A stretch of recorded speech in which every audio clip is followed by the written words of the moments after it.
नेता प्रतिपक्ष यशपाल आर्य ने सरकार पर जमकर किया प्रहार, घोटालेबाजों और आरोपियों को बचाने का लगाया आरोप। नेता प्रतिपक्ष यशपाल आर्य ने बीजेपी सरकार पर तीखा हमला बोला है। उन्होंने आरोप लगाया कि राज्य की कानून व्यवस्था बिगड़ गई है, अपराधियों को बचाने का काम हो रहा है, प्रत्येक विभाग में घोटाले हो रहे हैं, सरकार महंगाई पर लगाम नहीं लगा पा रही है, प्रदेश में बेरोजगार ठगा सा महसूस कर रहा है। ऐसे में आगामी 2024 में कांग्रेस पूरी ताकत के साथ मैदान में उतरेगी।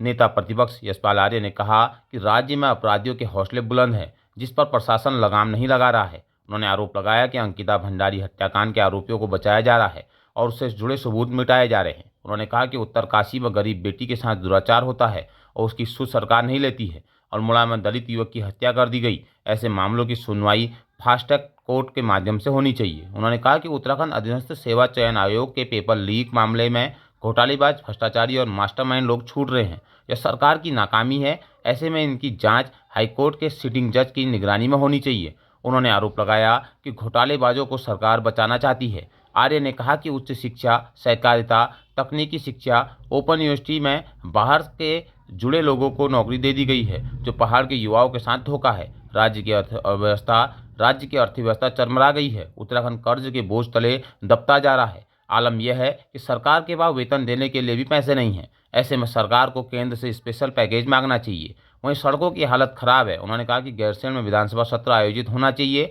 अनुपूरक बजट में वहीं से पारित किया जाए। उन्होंने कहा कि विधानसभा में सरकार के नुमाइंदे बिना तैयारी के आते हैं और प्रश्नों तक का ठीक से जवाब नहीं दे पाते हैं। अग्निवीर भर्ती मामले में उन्होंने कहा कि इसका पहले से ही कांग्रेस विरोध कर रही है। फरसाली के कमलेश गोस्वामी की आत्महत्या सरकार की विफलता है। उन्होंने कहा कि वह बागेश्वर जब पहुंचे हैं तो इससे पहले वह पिथौरागढ़ और गंगोटिहार क्षेत्र भी गए। उन्होंने कहा कि सड़कों की हालत बहुत दयनीय है। मुख्यमंत्री को इसके लिए निर्देशित करना चाहिए कि जल्द से जल्द सड़कों के जो गड्ढे हैं वो जल्द से जल्द भरे जाएं। हालांकि उन्होंने कहा कि इससे पहले मुख्यमंत्री ने कई बार इसके निर्देश दिए हैं, लेकिन उनके निर्देशों का पालन यहाँ पे नहीं हो रहा है। इसको लेकर मुख्यमंत्री ने सोचना चाहिए कि उनकी जो आदेश हैं उसका पालन क्यों नहीं हो रहा है।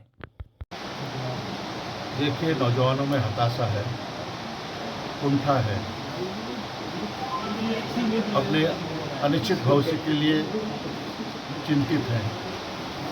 मेहनत परिश्रम के बावजूद भी उनकी अनदेखी की जाती है।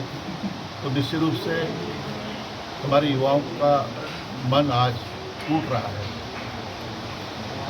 और सरकार ने जिस तरह से अधीनस्थ चयन सेवा आयोग में भर्ती घोटाला हुआ है और पैसे का खेल हुआ है, सिफारिशें की गई हैं और जो लोग पात्र नहीं थे उनका चयन हुआ है, तो स्वाभाविक है कि लोगों में नाराजगी, गुस्सा होना स्वाभाविक है।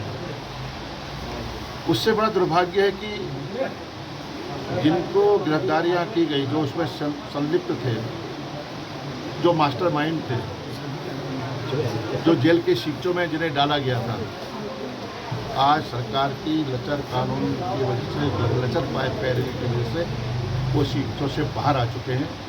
तो स्पष्ट है सरकार उन चेहरों को बचाना चाहती है और इस मुद्दे को ठंडे बस्ते में डालना चाहती है। तो देखिए, जो भी इंडिपेंडेंट एमएलए हैं, जो मेरी जानकारी में है, माननीय अध्यक्ष विधानसभा एक अनौपचारिक बैठक बुलाती है और सर्वदलीय बैठक का रूप दिया जाता है।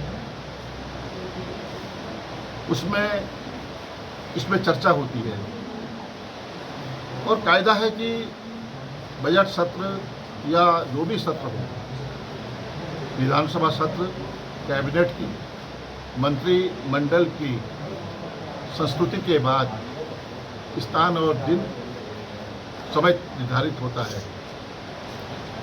लेकिन अभी कैबिनेट ने कोई निर्णय नहीं लिया है बजट सत्र कहाँ होगा, अनुपूरक बजट कहाँ प्रस्तुत करेंगे।